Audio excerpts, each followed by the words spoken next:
తాకట్లో ఉన్న మీ బంగారాన్ని విడిపించి ఆ రోజు ఆన్లైన్ రేటుకి కొంటాం. Sharma gold company.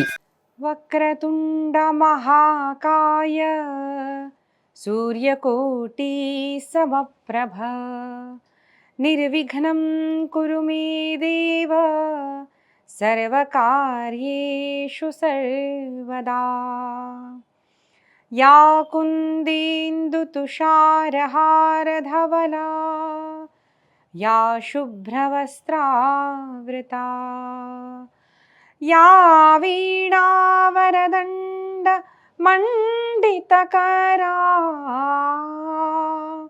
యా శ్వేత పద్మాసనా యా బ్రహ్మాచ్యుత శంకర ప్రభృతిభిర్ దేవై సదా వందితా. సా మాం పాతు సరస్వతీ భగవతి నిశ్శేషజాడ్యాపహ. భవానీ శంకరౌ వందే శ్రద్ధా విశ్వాసరూపిణౌ యాభ్యాం వినా న పశ్యంతి సిద్ధా స్వాంతస్థమీశ్వరం. వంశీ విభూషితకరాన్నవనీరదాభాత్ పీతాంబరాత్ అరుణబింబఫలాధరుష్ఠాత్ పూర్ణేందుసుందరముఖాతరవిందనేత్రాత్ కృష్ణాత్ పరం కిమపి తత్వమహం న జానే. గురుర్బ్రహ్మా గురుర్విష్ణుః గురుర్దేవో మహేశ్వరః గురుః సాక్షాత్ పరబ్రహ్మ తస్మై శ్రీ గురవే నమః. మాతృదేవో భవ పితృదేవో భవ ఆచార్యదేవో భవ అతిథిదేవో భవ పరస్పరదేవో భవ. ఓం నమో భగవతే వాసుదేవాయ. శివపురాణము మహాత్మ్యము 4వ భాగం అండి. ఇక్కడ ఏం చెప్తున్నారు సూత మహర్షి అంటే, ఏ ఇంట్లో అయితే ఎవరింట్లో శ్రీ శివ మహాపురాణం గ్రంథము పూజింపబడుతుందో ఆ ఇల్లు తీర్థరూపము అయిపోతుంది. మా నాన్నగారు మా ఇంట్లో బుక్స్ అన్ని తెచ్చిపెట్టారండి. చిన్నప్పుడు మేము ఎప్పుడు చదివేవాళ్ళం కాదు. మా ఇంట్లో నేను ఎప్పుడు పురాణాల్లో చెప్తుంటాను మీకు, ప్రవచనాల్లో కూడా ఒక చిన్న బాక్స్ ఉండేది. దాంట్లో పైన ఏమో సినిమా పాటలు ఉండేవన్నీ. మేము డాన్స్ చేసేవాళ్ళం చిన్నప్పుడు, అందరం అక్క చెల్లెళ్ళం. ఆ కిందేమో భాగవత డోంగరేజీ మహారాజ్ కథ క్యాసెట్స్ ఉండేవి. దాన్ని పట్టించుకునే వాళ్ళం కాదు. ఆ పైన క్యాసెట్స్ మాత్రం చక్కగా పెట్టుకునేవాళ్ళం. ఎందుకంటే అది పెట్టుకోవాలి, డాన్స్ చేయాలి, పాటలు వినాలి, చాలా ఇష్టం ఉండేది అందరికీ. ఆటోమేటిక్గా తర్వాత ఏమైందంటే, ఆ నాన్నగారు తిట్టేవారు, ఏంటి ఆ క్యాసెట్స్ అన్ని పాడైపోతున్నాయి అంటే. మేము పట్టించుకునే వాళ్ళం కాదు, ఎందుకంటే దాని ఇంపార్టెన్స్ తెలియదు కదా, మహాత్మ్యం తెలియదు.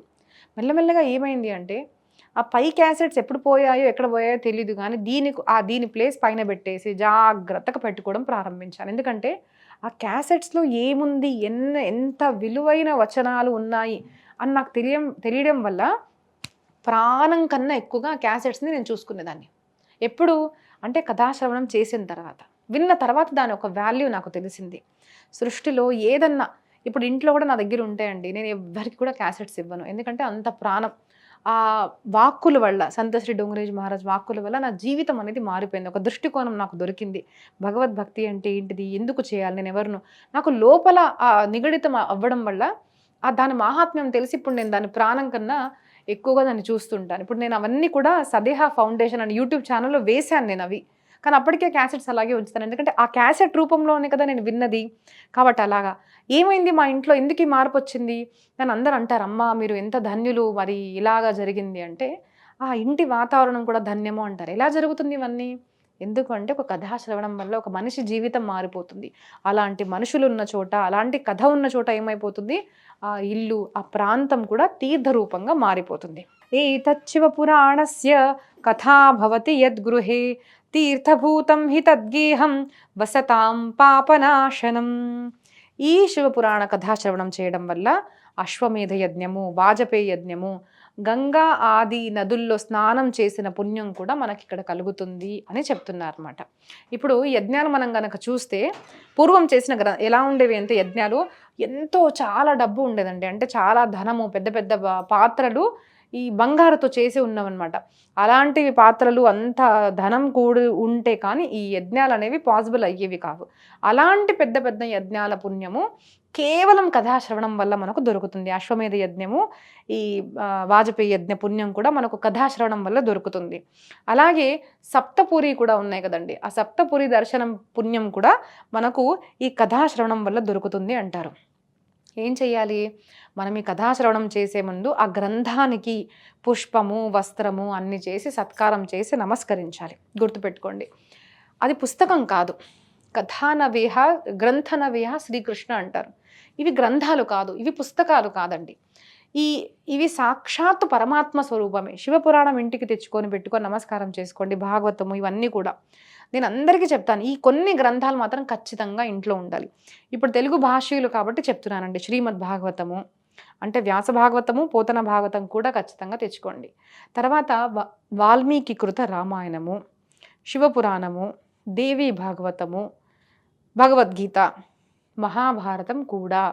చాలామందికి మహాభారతం అంటే యుద్ధ గ్రంథం అనుకుంటారు. కాదండి, Mahabharatam is best book for management అనమాట. నేను ఎక్కువగా విశ్లేషించను, కానీ ఛాలెంజింగ్గా చెప్తున్నాను. మహాభారతం ఎవరింట్లో ఉంటే, ఎవరైతే దాన్ని చదువుకుంటారో, ఆచరిస్తారో వాళ్ళు లైఫ్లో ఖచ్చితంగా సక్సెస్ఫుల్ అవుతారు. It is book of success అనమాట, book of managing life. So మహాభారతము, అలాగే అన్నమాచార్య కీర్తనలు, ఆ గ్రంథం ఇంట్లో పెట్టుకోండి. మన పోతన గారి పద్యాలు, తర్వాత రామదాస్ వారి భజనలు ఏవైతే ఉన్నాయో అవి కూడా ఇంట్లో తెచ్చి పెట్టుకోండి. అమ్మ మీరు చదవం కదా అంటే పర్వాలేదు, సమయం ఉంటే చదవండి, లేదంటే తెచ్చి పెట్టుకోండి. ఏమవుతుంది దీనివల్ల అంటే, చూడండి, మనము ఒక్కసారి మీరు ఎంత ఖర్చు పెడతారో ఒకసారి నోట్స్ రాసుకోండి. ఎన్నో చోట్ల మనం వేస్ట్గా డబ్బులు వేస్ట్ చేస్తూ ఉంటాము. కానీ ఒక్కసారి మన లైఫ్, మన పరివారం కూడా మారిపోతుందండి. గ్రంథాలన్నీ తెచ్చుకున్నాం అనుకోండి, మీరు చదవకున్నా ఎప్పుడో ఒక్కసారి మీ ఇంట్లో ఎవరన్నా ఆ ఒక్కసారి అలా తీసి చూశారనుకోండి, ఏదో ఒక పదం వల్ల, ఆ వినడం వల్ల, చదవడం వల్ల వాళ్ళ జీవితం మారిపోవచ్చు కదా. అలా అవుతుందండి. ఒక్కొక్కసారి ఏదో ప్రాబ్లం ఉంటుంది, భగవద్గీత ఇలా తీసుకుంటాను నేను, కృష్ణ నాకు ఆన్సర్ ఇవ్వు అనేసి ఇలా 1, 2, 3 పేజ్ చదువుకుంటాను, ఎక్కడో ఖచ్చితంగా నాకు ఆన్సర్ దొరుకుతుంది. అలా అవుతుంది. ఏదో ఒక పేజ్ ఓపెన్ చేయండి, 2-3 పేజెస్ చూడండి, ఖచ్చితంగా ఆన్సర్ అనేది దొరుకుతుంది. ఈ గ్రంథాలు మనకు మనస్సుకు స్పర్శ చేస్తాయి. కాబట్టి చదువుకుంటే ఉత్తమమే, చదువుకోకున్నా కూడా ఇంట్లో ఈ గ్రంథాలు ఖచ్చితంగా పెట్టుకోండి అని నేను విన్నపిస్తున్నాను. ఇలాగా ఈ కథా శ్రవణము, గ్రంథ పారాయణ పూజ చేసిన తర్వాత కూడా మనకు ఈ గ్రంథ కృప అనేది దొరుకుతుంది. వందే శివపురాణం హి సర్వదాహం ప్రసన్నధీః శివప్రసన్నతాం యాయా దద్యా స్వపదయోరతిం. ఇలాగ చెప్తున్నారు సూత మహర్షి. అప్పుడు శౌనకాది మహర్షులు ఇంకొక ప్రశ్న అడిగారనమాట. కీ విశుద్ధ్యంతయనయా కథయా పాపినక్కలో వదతాన్ కృపయా సూత కృతార్థం భువనం కురు. ఇప్పుడు ఈ గ్రంథం గురించి మహాత్మ్యం చెప్పారు కదండి. ఇప్పుడు శౌనకాది మహర్షులు అడుగుతున్నారు, మరి పూర్వం ఎవరన్నా విన్నారా? ఇప్పుడు మనం కూడా చూడండి, ఏదైనా చేస్తే టెస్టిమోనియల్స్ చూస్తాం అనమాట. ఇది నిజంగా అథెంటిక్గా, అసలు ఎవరు వాడారు, ఎవరు చేశారు, అసలు ఏంటి దీని అథెంటిసిటీ అని చూస్తాము. అలాగే శౌనకాది మహర్షి ఏమడుగుతున్నారు అంటే, ఈ కథాశ్రవణము ఇంతకుముందు ఎవరు చేశారు, ఎవరు చెప్పారు, ఎవరి జీవితము విశుద్ధీకరము చెందింది మాకు చెప్పండి అంటారన్నమాట. ఎలాంటి వాళ్ళు కూడా వింటే వాళ్ళ జీవితంలో మార్పు అనేది వచ్చింది చెప్పండి అని అడిగారు. అప్పుడు సూత మహర్షి, పాపులు, సత్యహీనులు, కామి, నిర్దయి, దురాచాలి, ఖలుడు, మాతృపితృ నిందకులు, దంభి, నిస్తేజుడు, హింసకుడు, వర్ణాశ్రమ ధర్మరహితుడు, ఇలాగ ఎవ్వరు కూడా ఎలాగా ఉన్నా అంటే ఎన్ని పాపాలు చేసినా కూడా శ్రద్ధతో విన్న తర్వాత ఏమవుతుంది, మార్పు అనేది ప్రారంభమవుతుంది అని అంటున్నారన్నమాట. పురాణస్యాస్య పుణ్యం సన్మహాపాతక నాశనం భుక్తిం ముక్తిం ప్రదం చైవ శివ సంతోషహేతుకం. మన దగ్గర ఒక మాట చెప్తారండి, తప్పులు ఇట్ ఈస్ హ్యూమన్, మనుషులేగా తప్పులు చేసేది. చిన్న తప్పులు, చాలా పెద్ద పెద్ద తప్పులు, అంటే క్షమాపణ లేని తప్పులు కూడా, ఒక వ్యభిచారం కానివ్వండి, పరధనం మీద భావన కానివ్వండి, పరధనం తీసుకోవడము, పర స్త్రీ మీద దృష్టి పెట్టుకోవడము, తప్పుడు పని చేయడము, స్కామ్ చేయడం, ఇలా ఎంతో మంది మనుషులు తెలిసి తెలియకుండా ఒక సంస్కారం వల్ల, చెడు సంగతి వల్ల కూడా చాలామంది చేస్తుంటారు. మరి తెలుసు, ఇవన్నీ పాపాలని తెలుసు, తప్పు చేశామని తెలుసు, క్రైమ్ చేశామని తెలుసు ఉంటుంది చాలామందికి. మరి ఎలాగా, మాకు మార్గం లేదా అన్న ఒక భావన కూడా ఉంటుంది. చూడండి, తెలుసో తెలియకో తప్పు చేశాం. తప్పు చేసే తప్పు కాదు, ఆ తప్పుని సరిదిద్దుకోకుంటేనే తప్పు. ఎందుకంటే ఒక కుక్క లేదు అంటే ఒక పిల్లి చూడండి, పిల్లి ఏం చేస్తుంది, అది ఎక్కడ చూసినా కూడా ఎలుకలు కనిపిస్తే దాని వెనక వెళ్ళి దాన్ని చంపేస్తూ ఉంటుంది. ఎప్పుడన్నా దానికి అనిపిస్తుందా, అరే ఇప్పుడు మా ఇంట్లో కూడా పిల్లి తిరుగుతూ ఉంటుంది, అరే కథాశ్రవణం విని నేను తప్పు చేస్తున్నానే, నేను ఇలా చేయకూడదు, నేను జీవహింస చేస్తున్నాను అని ఎప్పుడన్నా ఆపేస్తుందా? నేను అదేంటిది వీళ్ళ ఇంటికి వెళ్ళి పాలు తాగుతున్నాను చూడకుండా దొంగతనంగా, వాళ్ళకి అనిపించదు. ఎందుకంటే వాళ్ళ పాప పుణ్యాలు తెలియదు. పశువులకు, మనిషి ఎలాంటి పశువు అంటే మనిషికి తెలుసు పాపం ఏంటిది, ధర్మం ఏంటిది, అధర్మం ఏంటిది.